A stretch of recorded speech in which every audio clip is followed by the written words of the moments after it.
Alright, time to get back into some more Chainsaw Man to see what happens next. Boy, that escalated really fast.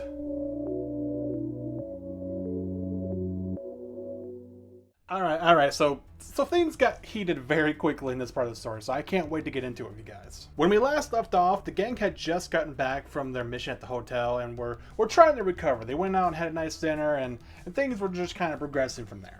We think everything's gonna be nice, calm, and collective, but no. No, they're not.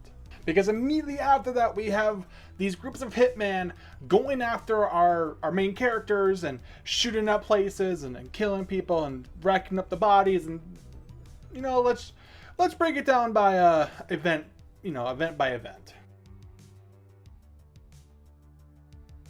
So the peace and quiet we were experiencing get absolutely shattered after these hitmen come out of nowhere and just start shooting up a train and the restaurant and all these places that should be safe havens for the general public. So we see stuff like Makima getting shot in the head. Arai and Kobeni are also attacked by some gun-wielding thugs. Everyone else gets attacked as well by this woman who apparently can control a snake devil or something like that. And then there's this guy that can transform into a katana-wielding monster, very similar to the way Denji transforms into the Chainsaw Man. This latter group that gets the most action during this part of the story, with Denji actually fighting the katana guy and losing, I may add. Aki gets seriously wounded even after having to pull out the cursed blade and sacrificing many years of his life to use it. And we get the tragic death of Himeno, who had to use her ghost to try and hold off the attacking forces as long as she could, but to no avail. And even though we didn't spend a whole lot of time with Himeno so far, I actually felt pretty sad about her death because I know how much she meant to Aki and for the other characters in general. I will say though, it was pretty satisfying to see Denji get put in his place. He's quite cocky, and seeing him just kind of get readily handed his own booty was kind of nice. With that said though, it was impressive that he was able to get up and kind of just keep trucking along despite the fact that he literally got cut in half and had a lot of his limbs missing and all that jazz. But the thing that just was crazy was the fact that when everything looked hopeless, a light appeared in a very unexpected way. We find out that Makima is alive despite having been shot in the head, and apparently she's able to remotely kill people thanks to her double contract in a very gruesome and bloody way. Like, we open up this one scene and we just start seeing the bodies of the enemies just start exploding in red bloody mist, and it's like, what is happening? Only then cut over to this very disturbing scene where Makima is like sacrificing these prison convicts by making them say the name of the people she wants to kill, but then ends up killing the prisoner and the person she's trying to kill from a distance. I don't know how it works, but it's very creepy. So yeah, I would like some more information on what the heck's going on here ASAP, please. Oh yeah, and Kobeni's alive. She does show up and she kind of has a cool badass moment. Turns out Arai died. Anyways, it turns out that Kobeni's pretty good at martial arts. Neat. Alright, thanks to Makima, we still have a couple of people still alive, alright? We didn't lose everybody, even though I'm still questioning why Makima is still alive, but you know, we'll get to that. So what did we learn as a result of this attack? Denji's not all that. Power's gonna do what Power wants to do. Kobeni is more competent than we originally assumed. Arai was a red shirt. Himeno was valiant and sacrificed herself in a very tragic way. Aki tragically loses his best friend, loses the ability to use the Fox Devil, gets a serious wound, and now has only 2 years to live.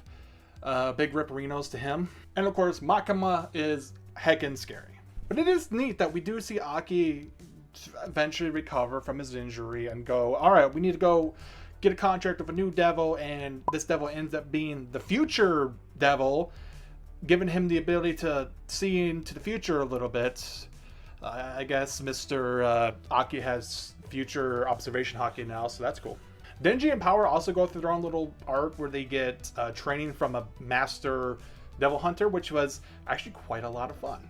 This master dude had a lot of very unorthodox training methods, but it works really well for Denji and Power, who we find are pretty much near immortal. I don't know if that was actually established earlier, but it was nice to actually see it kind of displayed here in this part of the story. And so while they weren't able to actually overcome the master, they did make a little bit of progress by using their peanut brains to to come up with somewhat of a strategy that actually does end up somewhat impressing the master. So, like I said, this was a whole lot of fun. I really enjoyed their little training arc, and hopefully, as we go forward in the story, there's even a little bit more interactions like this between Power Denji and hopefully the Master Dude. But of course, Makima is going to be Makima. She goes and has this meeting with the Yakuza, and they confirm that the gunmen were actually like contracted to the Gun Devil, and Makima gets this information out of them by showing them a bag full of eyeballs and was like, oh yeah, by the way, these are your family members.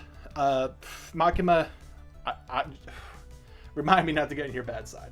But you know what, now that we've had a moment to breathe, let's push on to the next part of the story where we have to actually go and get revenge against the Katana dude and the Snake Girl. As a result of the attacks that went on, we're now getting like a merging of the different special divisions. So as a result, we have a lot new fiends and devils that we kind of had to get introduced to very quickly. First, we got the Shark Fiend. He seems like a cool dude. I'm looking forward to seeing more of him. Then we get the Violence theme. Apparently, he's a super scary dude, and you don't want to get on his bad side. Next, there's the Spider Devil. She's a spider. And then we get the Angel Devil, which apparently has the ability to like steal the life energy from people. So like if you touch her, you die. I mean, I guess it's supposed to be like an angel of death kind of thing, but it's still kind of a strange ability for the angel to have. So I'm looking forward to see where that leads to. But we do finally get this confrontation between the Snake Girl and Aki again. And it was cool to see him have a nice moment of being a badass here. For some reason, the Snake Girl is like, yeah, I'm going to use the ghost that Himeno was contracted to attack you. And the ghost ends up having memories of Himeno and Aki's relationship. So the ghost is like, I'm going to let Aki do whatever he wants. Screw the Snake Girl. I don't work for her. Not a great plan. So yeah, it wasn't really a smart move on the Snake Girl, but you know what? Good on you, Aki. You still had a cool moment there. I'm proud of you. But we also get the rematch between Denji and the Katana Man. And to be honest, I'm not really sure if I enjoyed this fight a whole lot. It was nice that before we actually got into the fight, we learned a little bit more about the Katana guy. Apparently, he's the grandson of one of the Yakuza guys that Denji used to work for. I don't think we actually got a name for the Katana Man. That's a little awkward. But you know what? The callback to the opening scene and the opening conflict was a nice touch. Probably my favorite part of this fight was when Katana Man actually questions Denji and is like, do you not feel human emotions? Like, do you not feel remorse for the people that you kill who were innocent or anything like that? And at first Denji's like, oh hell no, I don't care about that. But then once he actually thought about it, he was like, you know what? That dude might have a point. I might no longer feel human emotions in a proper fashion because of the devil nature inside of me now. You know, getting back to the actual fight, it felt almost a little anticlimactic. Like, we get this cool setup where the two guys are going to land on a train and there's some innocent civilians in the mix, and now they're on the train and they're fighting. It was actually giving me some like Spider-Man 2 vibes. And then Denji starts getting like his limbs cut off. He's just losing limb after limb, and it does not look good for him. Then we get this moment where they're like, all right, one last final charge at each other, and Denji somehow manages to cut the Katana Man in two, and Denji's fine. I think it was implied that the training he went through is what allowed him to actually accomplish this. I'm not sure if I fully buy it. Actually, you know what? Let me know down in the comments below. Is there something about this fight that I'm missing? Because it feels like Denji was able to just accomplish this feat just out of the blue. But you know what? After all the fighting's done, Denji gets to go on a date with Makima. You know what? Good for him. He doesn't actually know what he's getting into, but you know what? Good for him. Pat on the back, dude. You accomplished your goal. You went on a date with Makima, and it went pretty well. So that was the Katana Man arc, and I must say, I quite enjoyed it. I feel like these stakes were appropriately set up right at the start. Like, we think we're going to be in for a nice chill time and then maybe go on a couple of other missions, but no, it's just like bam, all of a sudden we're being shot at by gunmen. We have these very highly trained fighters, and we're losing people. People are dying. It was nice to see more of the backstory between Aki and Himeno after her tragic sacrifice of trying to keep the rest of the gang alive. That was nice. Again, I would have liked to have kept going on with Makima more, but you know what? I think she served her purpose in the story of really helping Aki push forward, and I'm looking forward to seeing what he does now that we're finally building up to the point where we gotta go face the Gun Devil. As I suspected, Makima has a very twisted side to her, and we got to see more of it here. And it legitimately creeps me out. I don't know if I want to see more of her because, oh, I feel all kinds of feelings. What this arc really accomplished quite effectively was making me more invested in the psychological aspect that a lot of the characters are struggling with. We have Denji, who's now actually like questioning his own humanity. Like, does he still feel emotions? Is he actually going insane? Aki as well, he's struggling of, you know, am I still sane? Am I thinking the way I should be feeling? Or am I just too overwhelmed by my emotions? We got to see a lot more shenanigans from Power, and I always appreciate more shenanigans from Power. I do think that the ultimate conflict between the Katana Man and the Snake Girl was a little underwhelming, but I get it. They're not the main threats, they're the henchmen. We're actually building up to a conflict against the Gun Devil. So they were really just a stepping stone, so I kind of had to just accept that.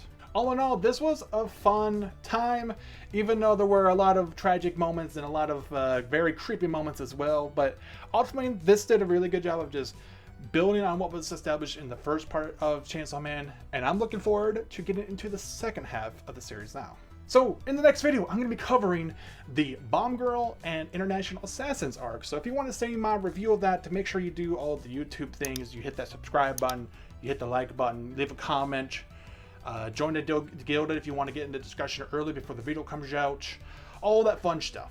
Until then, I have been Loon Kyle, and remember, be kind to others, and have yourselves a wonderful rest of your day. Take care. I'd like to record a special thank you to all the members of the channel right now. We have McTwisty, Wonder Soul, Laura, and Dario. Thank you so much for the support, everybody.